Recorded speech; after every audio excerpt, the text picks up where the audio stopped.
दोस्तों सारा काउंटर खाली है और अभी सारे क्लाइंट लगभग जा चुके हैं।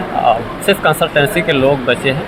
आप देख सकते हैं यहाँ पे हाल जो है जिसमें इंटरव्यू हो रहा था उसमें कुछ पुलिसकर्मी बैठे हैं और बाकी सारे लोग जा चुके हैं। एक बच्चे हैं, कुछ कैंडिडेट्स हैं जो कि वेट थोड़ा बहुत डिस्कशन कर रहे हैं। उनको उम्मीद है कि और भी कहीं हो जाएगा, लेकिन शायद अब नहीं है।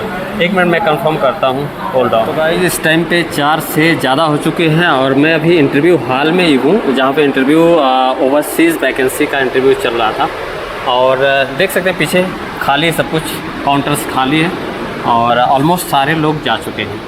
तो दुबई का ही इंटरव्यू हुआ था और कहीं का भी इंटरव्यू नहीं हुआ, जैसा कि बहुत सारे लोग सोच रहे थे कि बहुत सारा इंटरव्यू हो सकता है और भी कंपनी का हो लास्ट डे पे, मतलब 28 तारीख को।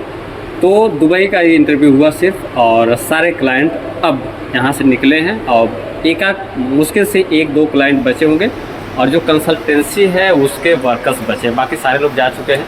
अब पीछे आप देख सकते हैं पूरा काउंटर खाली है। उधर उस साइड पे जो एसएस मैन पावर या जो कंसल्टेंसी है उसके कुछ एम्प्लॉय हैं।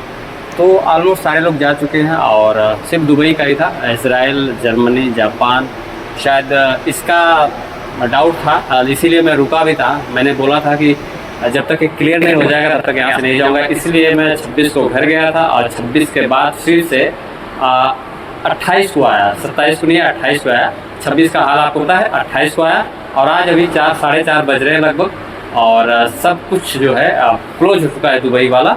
और यहाँ पे इजराइल, जर्मनी, जापान या किसी भी अदर कंट्री की कोई रिक्वायरमेंट नहीं थी, कोई इंटरव्यू नहीं हुआ था, सिर्फ और सिर्फ दुबई का ही था, बाकी कुछ भी नहीं था दोस्तों। जैसा कि मैं आपको बताया भी था कि मैं शाम तक रुकूंगा और सब कुछ देख के आपको वीडियो आपके सामने प्रोवाइड करूंगा कि आखिर वैकेंसी दुबई के अलावा और किस कंट्री की हो सकता है। कि बहुत सारी अफवाह चल रही थी कि सारे क्लाइंट आए थे, जर्मनी के क्लाइंट आए थे, जापान, इजराइल, या बहुत सारे लोगों की चर्चा हो रही थी कि इजराइल के क्लाइंट आए थे।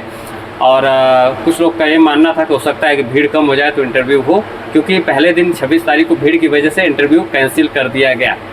तो 28 तारीख का जो डाउट था दोस्तों, जितने लोग वीडियो देख रहे हैं उतने लोगों को मैं बता रहा हूँ, मैं यहीं पे हूँ और कोई क्लाइंट नहीं दिखा इजराइल, जर्मनी और जापान का। इसलिए मैं कहता हूँ दोस्तों कि जब तक कोई चीज़ मतलब देखो ना, उस पर भरोसा मत करो। और इसी वजह से मुझे इंटरव्यू नहीं देना था। 26 को वापस जा चुका था, लेकिन फिर मैं 28 को आया यही देखने के लिए कि आखिर जो सोशल मीडिया पे बातें चल रही है उसमें कितनी सच्चाई है। फिलहाल आज ये 28 तारीख है, आज ये सब कुछ एंड हो गया है, मेरी बात भी सबसे हो गई है। पीछे आप देख भी रहे हैं सारा काउंटर खाली है। अब डोमेस्टिक वाले के यहाँ मैं चलता हूँ, हो सकता है डोमेस्टिक पे कुछ वैकेंसीज चल रही हो, क्योंकि वहाँ पे भीड़ ज़्यादा थी। और फिलहाल इजराइल, जर्मनी, जापान की कोई वैकेंसी अभी यहाँ नहीं थी, किसी क्लाइंट का कुछ भी पता नहीं था।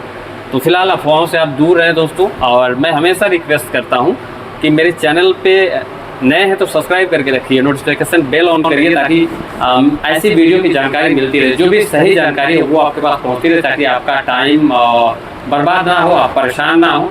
क्योंकि 26 तारीख को भी काफ़ी लोग परेशान हुए इजराइल, जर्मनी, जापान के चक्कर में।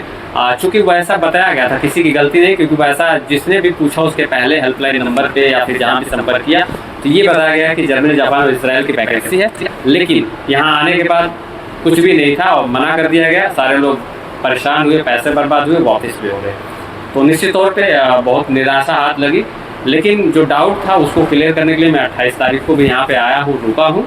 और अब 4:30 बज चुके हैं, यहाँ का कोई मतलब नहीं है, सारे लोग जा चुके हैं। तो फिर मैं अब और डोमेस्टिक वाले पे जाता हूँ, शायद वहाँ पे रिक्वायरमेंट अभी चल रही है, तो वहाँ पे जाके मैं डोमेस्टिक वाला चेक करता हूँ कि वहाँ पे अभी चल रही कि नहीं। तो जो भी नए हैं, जितने लोग भी मेरे वीडियो को देखते हैं, चैनल को हमेशा सब्सक्राइब करके रखा करिए, क्योंकि जो भी जानकारी है मैं जेन्युइन जानकारी देता हूँ, कोई फ्रॉड नहीं होता है, जेन्युइन जानकारी मिलती है। तो चैनल का नोटिफिकेशन भी दबा के रखिए, वीडियो लाइक करके शेयर ज़्यादा से ज़्यादा करिए। तो बाकी जो भी इंफॉर्मेशन रहेगी वैकेंसी से रिलेटेड, चाहे वो इजराइल की हो, जर्मनी की हो या फिर जापान की हो, कहीं की वैकेंसी हो, तो वो डिटेल मैं आपको फिर दूंगा, हमेशा देता रहूँगा। पहले चलते हैं दोस्तों डोमेस्टिक की तरफ, देखते हैं डोमेस्टिक में क्या हाल है। क्योंकि डोमेस्टिक की भी बहुत सारी कंपनियों की सैलरी आपने पढ़ा होगा, जो मैंने PDF डाला था, तो उसमें भी 25,000, 30,000, 14,000, 22,000 ऐसे मतलब उस समथिंग थी जैसे हेल्पर में दुबई के लिए सैलरी मिल रही है। तो कह सकते हैं कि ट्राई करने में अपने इंडिया की भी वैकेंसी जो है उनको भी ट्राई किया जा सकता है। तो मैं फ़िलहाल डोमेस्टिक पे चलता हूँ और डोमेस्टिक वालों के यहाँ देखता हूँ कि कितनी वैकेंसीज अभी बची है। तो आइए दोस्तों लेके चलता हूँ, उसके बाद फिर बात करते हैं डोमेस्टिक के बारे में कि वहाँ का क्या सिस्टम चल रहा है।